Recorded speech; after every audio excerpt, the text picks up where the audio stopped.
The Prefontaine Classic featured an impressive lineup for the women's 100 meters. Headlining this race were two women who have had indelible moments on the same track. It was where Elaine Thompson Herah produced the second fastest time in history of 10.54 seconds, and also where Sha'Carri Richardson announced herself to the world during the US Olympic trials. The other stars included Shericka Jackson, Mujinga Kambunji, Dina Asher-Smith, Twanisha Terry, Marie-Jose Ta'Alou, Brianna Williams, and Tiana Daniels. This lineup was almost identical to the one at last year's Prefontaine Classic, so I knew that it would be a very interesting race, especially with Richardson going head-to-head with Thompson Herah.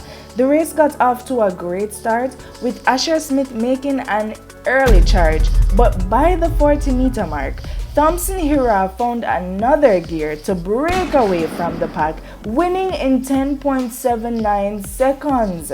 Richardson and Jackson both finished in 10.92 seconds. However, Richardson was given second place, barely ahead of Jackson by 0.001 seconds. Okay, quite a few fans were disappointed with Jackson's third place finish, as they expected a 1-2 finish by Jamaica, but some even mentioned that they believe that the second place belonged to Jackson. But no need to fret, this is just one race.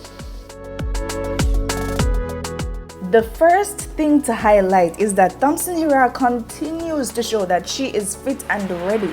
It's the first time this season that she has broken 10.8 seconds, despite her shoulder being dislocated and all of that jazz. And you know what? I believe she has more to come. It would have been nice though to have Fraser-Pryce by her side, since she has not gone up against Thompson Herah so far this season. I thought Fraser-Pryce would actually have been in this 100-meter race, but she opted to compete in the 200 meters and she won in 22.41 seconds. Congrats to her. Big up Shelly and Fraser-Pryce, you don't know. Some persons, including sports commentators, have been bouncing around the idea that they may be deliberately avoiding racing each other. If so, I don't mind, because it adds to the suspense of how they measure up to each other at this point in the season. Furthermore, when they do meet, I expect a whirlwind of excitement before, during, and after such a race. And they can't hide from each other forever, given that the Jamaican trials are fast approaching. Duh. So when they do meet, I know it's going to be epic. I don't mean to burst your bubble though, but Sha'Carri Richardson sent a strong message in this race. She's back and ready too. It is undeniable that she is slowly but surely getting back into the running form that had set Hayward Field on fire last June. Although this is the first time since the 2021 US Olympic trials that she has gone under 11 seconds, it's still early in her season and she could go on to break 10.8 seconds soon, with a few weeks remaining until the US trials for the World Championships. It is highly likely that Richardson could pose a threat to the Jamaican triple threat of Thompson Herah, Fraser-Pryce, and Jackson in Eugene come July. And what an everlasting upset that would be. Oh my gosh. She could break up the Jamaican trio by placing second or third or even first. Can she beat Thompson Herah? Am I pushing it? I don't know. Let me know in the comments. But let's not rule it out though. Whatever your feelings are towards Richardson, when she's fit, she is a force to be reckoned with and makes excellent competition for the trio. It's always with great competitors you're driven to bring out your best self, and sometimes that lands you right in the history books, provided that no one gets injured, pulls out of the race, or has a dreadful false start. Oh my gosh, that would be terrible. This year's World Championships might be the funeral for Flojo's 10.49 seconds. Hopefully, fingers crossed. Oh my gosh. That world record has been around for so long.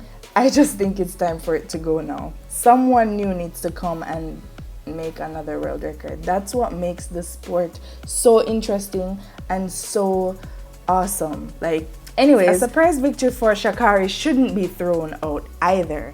Before you challenge me on that one, a gentle reminder that Thompson Herah was not expected to win the 100 meters at last year's Olympic Games, but she did. A virtually unknown sprinter, Marcel Jacobs, claimed the victory in the men's 100 meters at the same Olympic Games.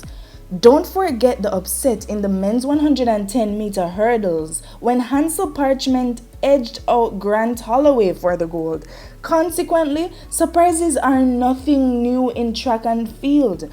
In fact, they should be expected, okay? Oh my gosh, if Richardson wins in Eugene, it will be a grand moment of redemption, but also a huge upset among fans. The same place where she had the lowest moment of her career would become the incubator for a glamorous, long-awaited comeback. This could possibly be one of the biggest stories in sports history, silencing her naysayers once and for all. Sha'Carri would be like a phoenix rising from the ashes, serving as a reference point for turning shame into glory. Nevertheless, no need to worry because this is just a theory and the future is unknown. Okay? As we conclude this video, a quote by Mark Twain came to mind. It's not the size of the dog in the fight. It's the size of the fight in the dog. We will see who has the most fight in the next couple of weeks. Let me know in the comments what you thought about Elaine Thompson Herah's 10.79 seconds. And do you think Sha'Carri Richardson will shock the world at the World Championships come July? Comment down below. I want to know your thoughts. Thanks so much for watching, and I'll see you next time.